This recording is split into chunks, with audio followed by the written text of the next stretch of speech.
નમસ્કાર મિત્રો આ ભાઈએ કોળી સમાજના ભાઈઓને મોટો એક સંદેશ આપ્યો અને મોટો ખુલાસો કર્યો। હું તમને એ ભાઈનો વિડીયો બતાવું એના પહેલા જો તમે આપણી ચેનલમાં નવા આવ્યા હો તો ચેનલને સબસ્ક્રાઇબ કરી દેજો અને વિડીયોને લાઇક કરી દેજો। તો મિત્રો અત્યારે વિડીયો જોઈ લો પછી આપણે તેના વિશે વાતચીત કરીએ।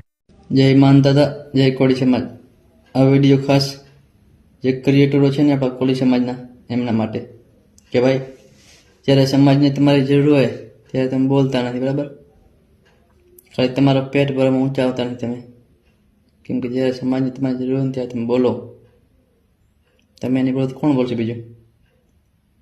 તમને આટલા ઊંચા લાવ્યા, આટલી પોઝિશન પર લાવ્યા, હવે તમે તમારું પેટ ભરો એવું થોડી ચાલે યાર। તો મિત્રો તમે વિડીયો તો જોઈ લીધો છે। આ ભાઈએ સ્પેશિયલ જે કોળી સમાજના ક્રિએટરો છે એમના માટે જ વિડીયો બનાવે છે ને એવું એ કહી રહ્યા છે કે જ્યારે સમાજની વાત આવે ત્યારે તમે બોલતા નથી। આમ તો તમે ઘણું પણ બોલો છો, એટલે તમારા સમાજને આપણા સમાજને તમે સપોર્ટ કરો। જ્યારે પણ સમાજને જરૂર હોય ત્યારે આપણે સપોર્ટમાં રહીએ એવું તમે કામ કરો કે આપણને ઊંચા લાવ્યા એ સમાજે લાવ્યા છે। તમે તો તમારા પેટ ભરવાથી જ ઊંચા આવતા નહીં। જ્યારે તમારા સમાજની જરૂર હોય ત્યારે સમાજ તમારી સાથે ઊભો હોય છે, એટલે તમારે એટલું તો કરવું જ જોઈએ કે આપણે જ્યારે આપણા સમાજને આપણી જરૂર હોય ત્યારે આપણે સાથે ઉભા રહીએ। જે આ મોટા ક્રિએટરો છે, કેમ કે તમને આ જે સમાજ ઊંચા લાવ્યા છે, સમાજે તમને સપોર્ટ કર્યો છે, એટલા માટે તમે અત્યારે તમારા પેટ ભરશો તો એવું થોડી ચાલે। તમે સમાજને સપોર્ટ નહીં કરો તો કોણ સમાજને સપોર્ટ કરશે? એવું આ ભાઈ કહી રહ્યા છે। તો કોળી સમાજના ભાઈઓ તમારે આ ભાઈ વિશે શું કહેવું છે તમે જરૂરથી કોમેન્ટ કરજો, અને જો તમે આપણી ચેનલમાં નવા આવ્યા હો તો ચેનલને સબસ્ક્રાઇબ કરી દેજો અને વિડીયોને લાઇક કરી દેજો।